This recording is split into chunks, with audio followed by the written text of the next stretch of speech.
Howdy,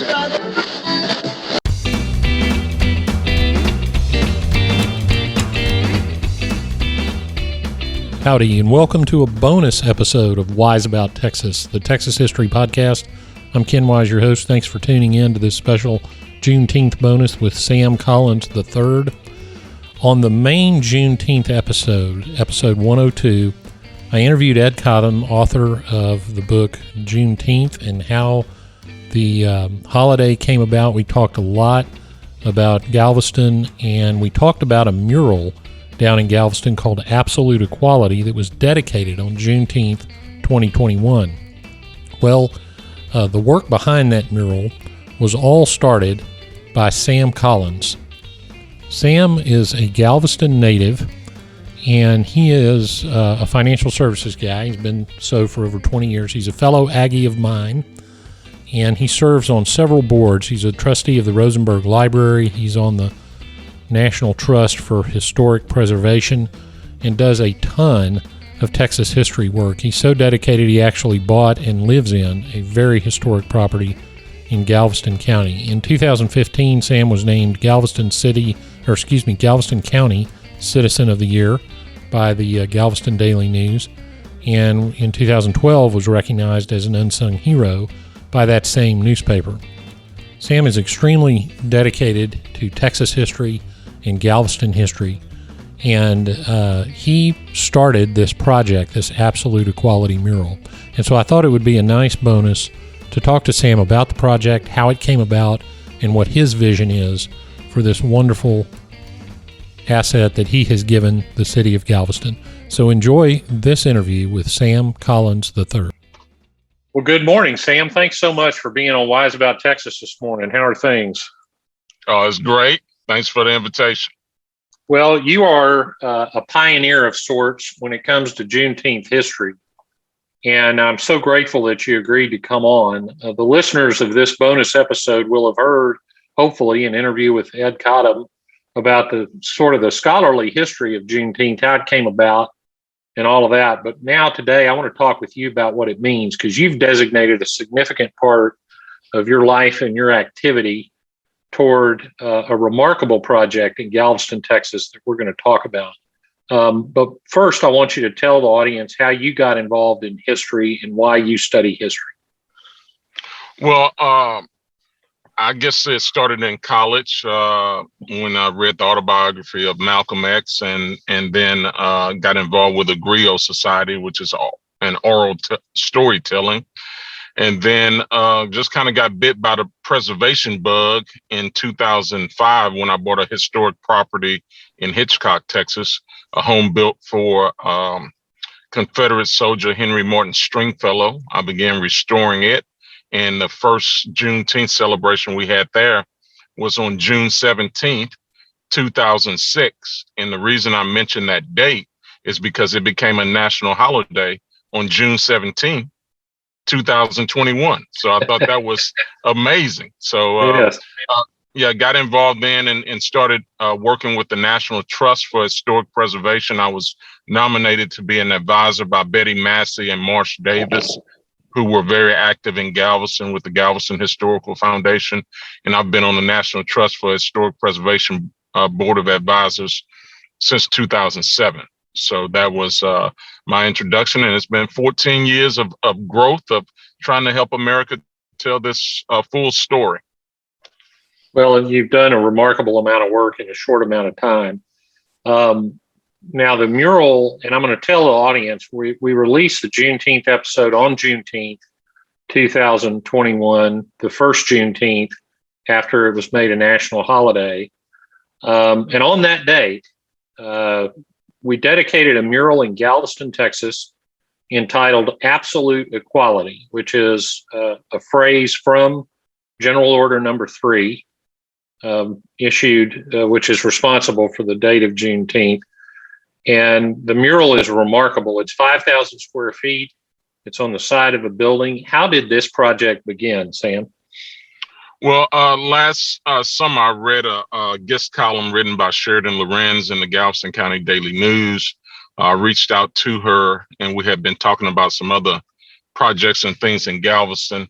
And then I mentioned to her that the site of the old Galveston Square building was blank, and it's owned by Mitchell Historic Properties. And it was close to the location, or next door really, to where the Osterman building stood, which was the Union headquarters in 1865. It has since been torn down and is a parking lot.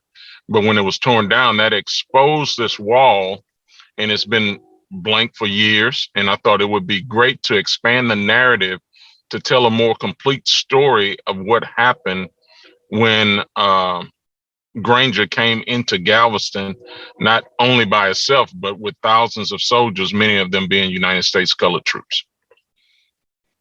Well, that's a great idea.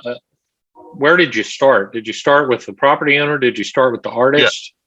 Yeah. Well, first I had to get with the property owner to get permission to paint on their building, which they were willing to do. Miss Lorenz is a Mitchell descendant, so when she talked to them, it was much easier for her to ask than me. So they were willing to do it, and then we had to get a design together. Young artist Chase Sampe did the initial design, which I shared with the artist Reginald Adams. He expanded the narrative and was more inclusive with some other things in the mural. And then we got it approved by the Galveston Landmark Commission because they had to approve the design. And then we started fundraising and did a kickoff in February. We had an initial goal of 400,000, and we raised 486,000 so far, with another 20,000 of pledges that are coming in within the next week. So we'll be over $500,000, 20% above our goal, which is not bad. And no, that's incredible. So Reginald Adams was the main artist on this project, but he couldn't do this one. Tell us how the actual artwork was created. Yeah, he is the lead artist. He has a team of artists he calls the Creatives, which is made up of Kadavian Baylor, Dantrell Boone, Samson Adenugbe, Cherry Meekins, and Joshua Bennett. They designed it together. And then amazingly, one night, they went out there with a projector, projected it against the wall and sketched it out. I mean, watching them on those man lifts get the sketch completed was just incredible. So, you know, that keeps it to scale based on the design. And then they came back and kind of paint by numbers. You know, it's a great process. They have a team that works well together. They started March 9th, I believe, and they finished April 13th. So a little over a month, and they were complete, and the weather cooperated.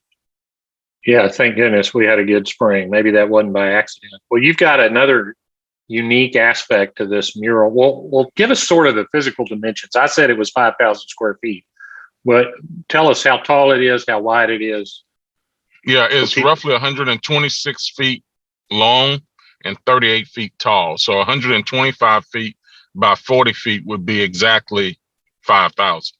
But it's 126 by 38, so it's right under 5,000 square feet. But when you get to 4,700 or 4,800, you just round up to 5,000. You're right. It doesn't matter at that point. It doesn't matter.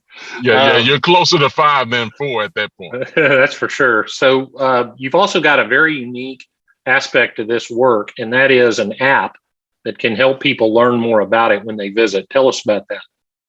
Yeah, there is a app called Uncover Everything. A young man, Danny Asbury L., is the president of a nonprofit, SOL International.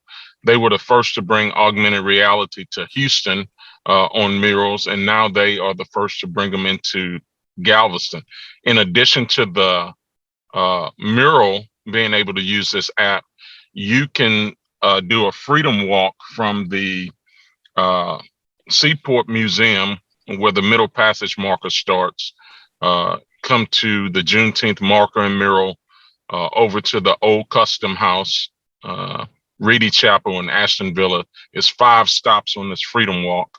And this freedom walk, the Galveston Convention and Visitors Bureau created it. If you complete it, you can get a poster that they're giving away free kind of win a prize for doing this freedom walk for these 5 stops. But this app, when you point your smartphone at the mural and hit the scan button, it will pop up a video that will expand and teach you more of the history. So these videos can be any length.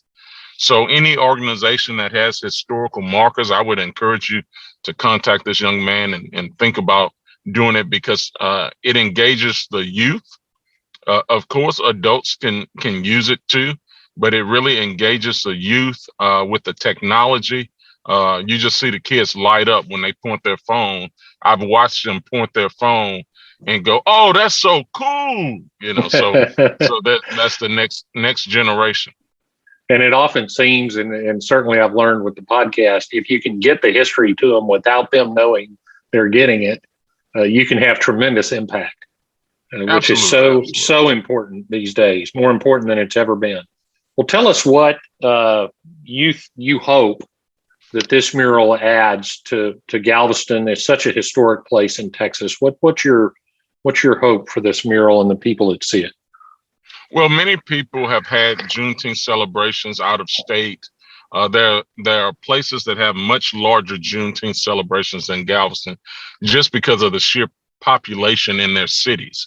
But there should be no place that has a more significant Juneteenth story, because we actually have the land in that southwest corner where this historic event occurred. Nobody can duplicate that. You could try to rebuild the building, but you can't have the exact location of the Union headquarters. So we have something unique. As a certified tourism ambassador here in Galveston, it's my hope to increase tourism to the island, but not only the tourists, but for the locals to learn this history, which this corner is now an outdoor classroom. And I think it's so important that we use these assets in our community to benefit the locals and to the tourists as they come in.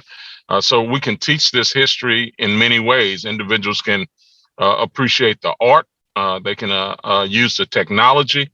They can read and research. There is already emails and messages coming in with different points of views of the mural and project, and that gets people to talking and discussing it. So we need to, have those debates and conversations to not necessarily even debates, just have the conversation to be more open about telling a fuller history of our American story. I often use the analogy of a green salad. Lettuce and tomatoes are the stories you hear all the time about founding fathers, early settlers, but there are so many other people that were part of that story. So you have sliced onions, bell peppers, croutons, pickles, bacon bits, and it just flavors up the history. And if we could flavor up the history, we could get more people involved. I never read about these soldiers, the United States colored troops, in any history books that I read in elementary, junior high school, or college, about the fact that they walked the streets of Galveston and was there to enforce law and order. So I think we don't need Hollywood to create make-believe heroes. We have real heroes in our history, in our families, and we need to tell the real stories of what happened. It's not a attack on anyone or trying to change their heritage. It's just telling the history as it happened. We went to primary source documents, newspaper reports, military records, and found this information that hasn't been shared with individuals. Well, I couldn't agree more. We need more real historical scholarship and less advocacy masquerading as history, because we don't need to fight about it. We need to learn it. And the stories are so rich, especially in Texas, of course, and especially in Galveston. Okay, you mentioned the United States colored troops, so I'm going to ask you a story that you're not prepared for, but tell us about William Costley. Oh, yeah. It's I know you like this story. I wake up ready, so just throw them. If I strike, I get 3 strikes. So you can get me with one, but I'm about to knock this one right out the park. Tell us about it. William Costley. So many people associate Abraham Lincoln with the Emancipation Proclamation, and the story of him freeing the enslaved people in southern states, which he did not free enslaved people in Union territories. But Lincoln's first work to free an enslaved person was a woman named Nance Leggins Costley in 1841. She had an infant son named William Costley at that time. Costley ends up growing up, joining the Union Army, part of the 29th Regiment of Illinois, and he was in Galveston in June of 1865. So here again is a real story that many people have never, ever heard until I met Carl Adams, who wrote the book about Nance Leggins Costley. I had no idea of this story about Lincoln. Never heard it, not once anywhere, of him working on this case to help Nance win her freedom, which then helped her children to become free. And the story of William Costley being the first male freed by Abraham Lincoln, becoming a Union soldier, and then being in Galveston to help deliver the message of freedom is one that I think Hollywood really needs to produce. And maybe I'll get this documentary done before Carl does it. Carl has to do it. He actually wrote the first story on Nance. Well, that's truly amazing. And Lincoln was a lawyer at the time, wasn't president. Freed William Costley's mother in court, and then William Costley shows up on Juneteenth, 1865. That's incredible. Well, this is a great project and a great accomplishment, but I know that you don't sit around. So what's next? Yeah, in Galveston, they have, people have been debating the Confederate monument, and I was invited to speak at a county commissioners meeting, and I suggested that they do not take it down, to everyone's surprise. And they thought they had invited me to argue about taking it down, so those that were in support of taking it down was kind of shocked. But again, I told them, that's what's so great about America and being independent and free. You can have your own opinion and people don't have to agree with you. But the reason I argue not to take it down is that I suggested that we put 4 new monuments up, one of them being of William Costley, another one of a young man named Jordan Morris, who died on June 20th in Galveston in 1865. So he made it to Galveston, but then he died. And then there was a sailor, Jack Hilliard, I believe is the name. And a often forgot about individual in the story is Major Frederick Emory, who actually wrote General Order Number 3 and signed it under the command of Granger. And I know Ed loves Emory, so I don't have to give y'all the history of that. If they've already talked to Ed, he's already slammed Granger and lifted Emory way up. So I completely want to second his emotion that Emory needs to be recognized.